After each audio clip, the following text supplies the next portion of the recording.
Imagine calling fire down from heaven, defeating hundreds of false prophets, standing at the center of one of the greatest miracles in the Bible. And then, just days later, you're alone in the wilderness saying, Lord, I've had enough. Take my life.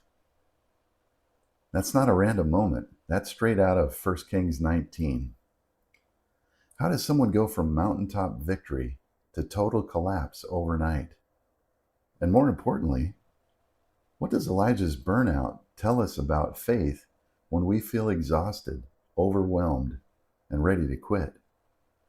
Because hidden inside this story is a truth most Christians completely miss.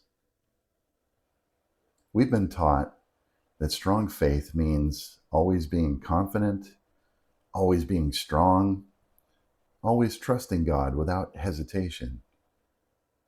But that's not what the Bible actually shows us. Because right alongside Elijah's story, we see something similar in Psalm 42. Why, my soul, are you downcast? That's not weakness. That's honesty. And it sounds a lot like real life. You pray, you serve, you push forward.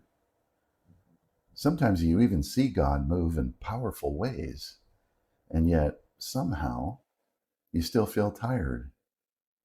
You still feel discouraged, still empty. Elijah experienced that very thing. Right before his collapse, he stood on Mount Carmel and faced 450 prophets of Baal. They cried out, and nothing happened. Then Elijah prayed once, and fire fell from heaven. A moment so powerful, no one could deny God was real. But here's the problem most people don't expect. Spiritual victories don't always prevent emotional exhaustion. After that miracle, everything should have changed.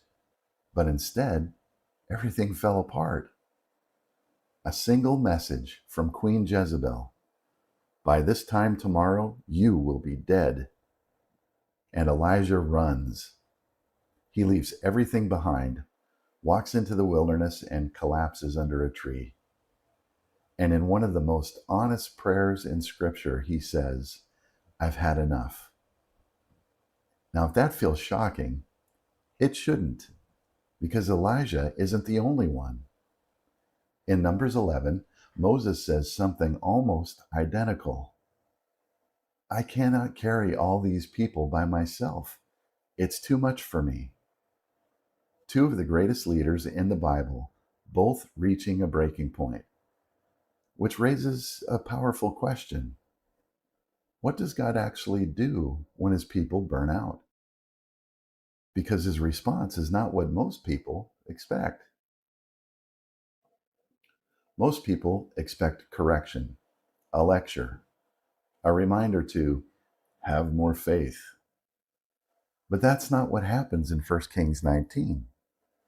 Elijah falls asleep, and when he wakes up, an angel is there, not with a sermon, but with food, bread, and water. Get up and eat, the angel tells Elijah. So he eats, falls asleep again. Then the angel wakes him up a second time.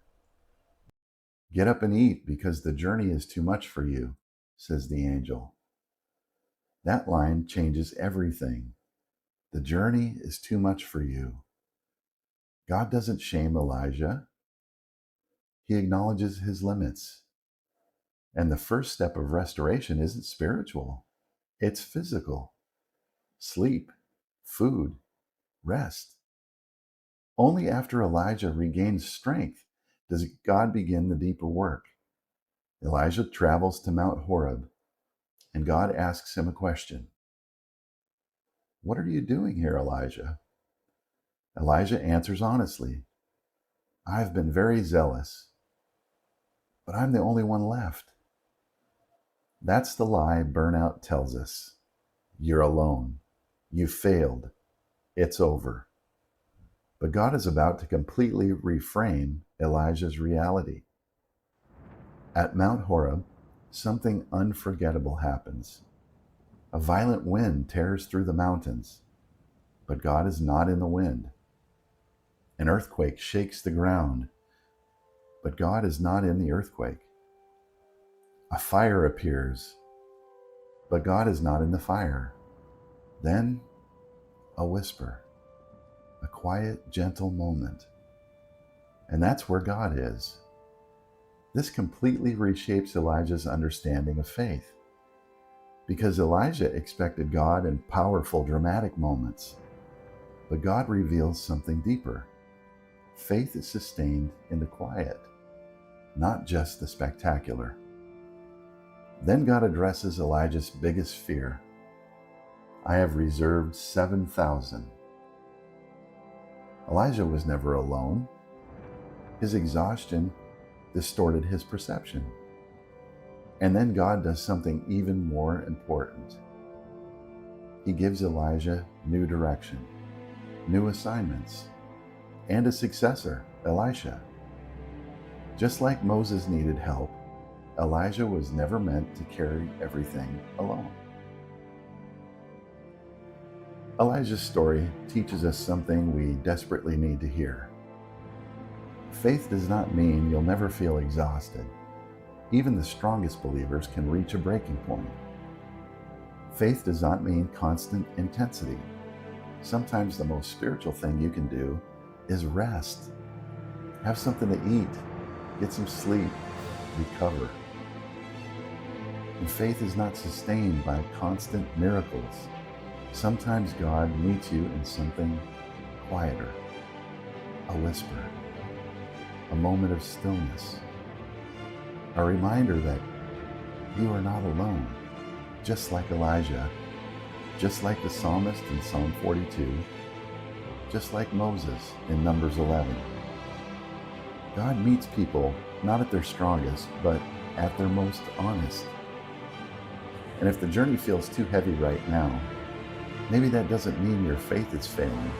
Maybe it means God is about to meet you in a deeper way than you've ever experienced before. If Elijah's story hit you, especially that moment where God met him, not in the fire, but in the quiet, then you need to watch this next video. Because one of the biggest questions Christians struggle with is this: why does God sometimes feel silent? In the next video, I'll break down why so many believers go through seasons of spiritual dryness. When prayer feels empty, worship feels distant, and God feels far away. And what God may actually be doing in those moments. Click the video on your screen right now, because understanding this might completely change how you see God's silence and your faith in it. I'm glad you're here.